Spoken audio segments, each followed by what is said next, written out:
Donc Dylan, cette vidéo est faite pour prouver aux gens que le plus grand tireur du monde est aussi un très grand pointeur.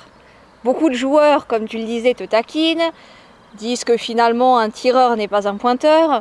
Moi j'ai pu constater durant des grandes compétitions que lorsqu'on a un talent comme le tien, on sait pointer aussi d'une manière très précise et que tu peux être aussi bon au point qu'au tir, même si ta spécialité reste le tir. Est-ce que tu pourrais nous décortiquer un petit peu le geste du pointeur et nous dire par rapport à des gens qui pointent, je veux dire quasiment assis au sol ou près du sol, d'autres debout, d'autres accroupis, d'autres dans des positions un petit peu intermédiaires, quelle est un petit peu ta position de pointeur? Quel serait ton geste le plus adéquat pour pointer au mieux? Et comment tu ressens, toi, le fait de pointer par rapport au fait de tirer? C'est vrai que moi j'ai un peu une plus petite appréhension pour pointer que pour tirer. Hein. C'est vrai qu'en général, quand je pointe, c'est des moments importants où il faut absolument que je mette le point, ou des fois c'est le point de la gagne qu'il faut mettre. Donc j'ai un peu plus d'appréhension, un peu plus de pression, hein, je l'avoue, hein, au point c'est vrai que j'ai un peu plus de pression. Donc je m'entraîne souvent à pointer tout seul, dans n'importe quel terrain, et puis accroupi, debout, en demi-portée, voilà, c'est ce qui fait avancer, quoi. Hein. Donc le plus important, déjà, c'est d'avoir une bonne base, c'est d'avoir les deux jambes parallèles, hein, d'être bien sur ses jambes, de façon à qu'on puisse envoyer assez près du bouchon, ou en demi-portée, ou à la roulette, avoir une bonne assise sur ses jambes et pouvoir propulser, donner un élan, voilà. Hop, on peut avoir un bon appui. Hop. Ce qui est très important dans le point, c'est les jambes, parce qu'à chaque fois, dans n'importe quelle position, accroupi, debout, ou en demi-portée, voilà, c'est les jambes qui aident. C'est ce qui va vous faire avoir de la hauteur et de la précision, donc faut pas négliger les jambes, faut vraiment que les jambes aient une bonne condition physique, hein, parce que tout au long d'un week-end, quand on est fatigué, on n'a plus la même précision. Et voilà, c'est ce qui va vous faire avancer. Donc moi je m'aide beaucoup sur mes jambes, notamment en portée aussi. Hop, on voit les jambes qui s'abaissent, qui remontent. Voilà, pour avoir de la hauteur au niveau du point, il faut pousser sur les jambes, il ne faut pas hésiter, quoi, hein. Même accroupi. Hein. Bon, quand il y a près et que c'est de la roulette, on n'est pas obligé de pousser sur ses jambes, mais quand c'est des terrains d'envoi ou de demi-portée, là il faut être bien sur ses jambes et pousser un maximum, quoi. C'est vrai qu'on rappelle que tu es un joueur et au tir et au point qui élève pas mal, on va dire, la boule. Tu as des gens qui jouent moins en hauteur, tu as des gens effectivement qui font simplement un lancer, je veux dire, très proche de terre. On dit souvent qu'on peut mieux jouer comme ça, tous les avis sont partagés finalement. Au niveau du point, ou même si tu es moins à l'aise, ton ressenti, tu as cette capacité, je pense, d'appréciation assez intuitive du terrain sur lequel tu te situes, presque comme un golfeur peut l'avoir aussi, lorsqu'il est sur le green. À ce niveau-là, on a aussi tous les sports, même de combat, qui ont cette notion, je dirais, de physique par rapport à leur outil et par rapport au domaine ou au terrain sur lequel ils sont. Un ring de boxe, je le répète, un tournoi de golf, je veux dire un terrain de pétanque. Au niveau du point, on dit que souvent, il y a certains joueurs stratégiques dans des équipes qui savent bien évidemment tirer ou pointer, mais il y a souvent un tireur, un pointeur attitré. Est-ce que tu aurais dans ton environnement actuel de joueurs, qui sera certainement différent dans 10 ou 15 ans, puisqu'il y aura une jeune génération qui viendra, est-ce que tu as un joueur en particulier que tu trouves très très complet, qui sait très bien tirer, très bien pointer? C'est vrai que j'ai plusieurs partenaires qui sont très complets. Hein. J'ai notamment Stéphane Robineau, avec qui j'ai gagné à Marseillaise, avec qui j'ai été champion de France, qui lui a été champion de France avec moi en étant pointeur de tête. On a gagné à Marseillaise, il était milieu, où là il faisait un peu les deux.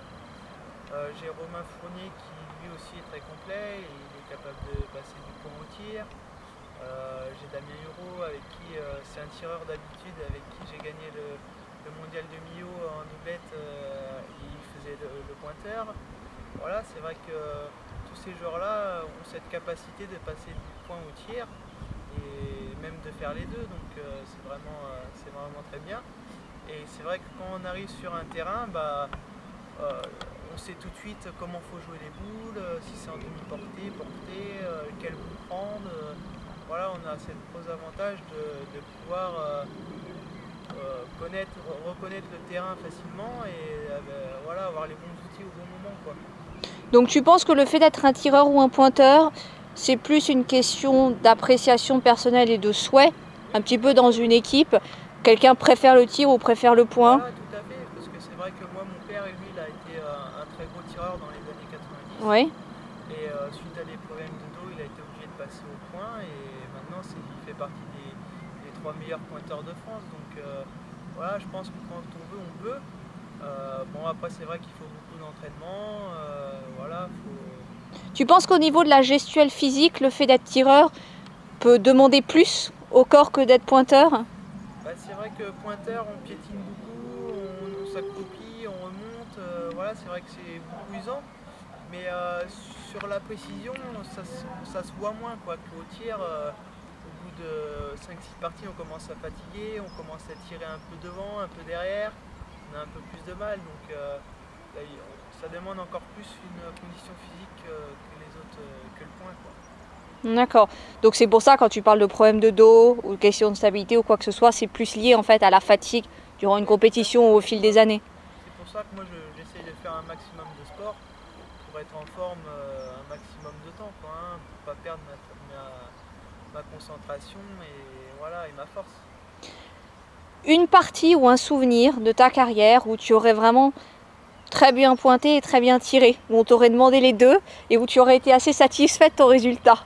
Bah, le tir, c'est vrai que j'ai beaucoup de gros souvenirs au tir, mais au point, c'est vrai que comme je ne suis pas un pointeur qui pointe souvent, et j'ai vraiment 3-4 souvenirs qui sont vraiment inoubliables pour moi, hein. C'est vrai que je suis en finale du championnat de France où je mène 6-0.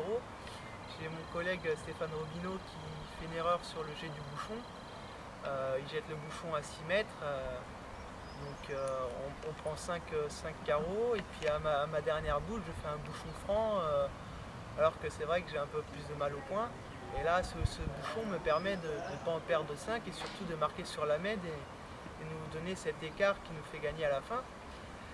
Et j'en ai une autre aussi qui nous fait gagner les Masters de pétanque en 2011. Donc j'ai un trou de souris pour mettre la boule et j'ai réussi à mettre ce 13e point qui nous a fait remporter ce Masters de pétanque.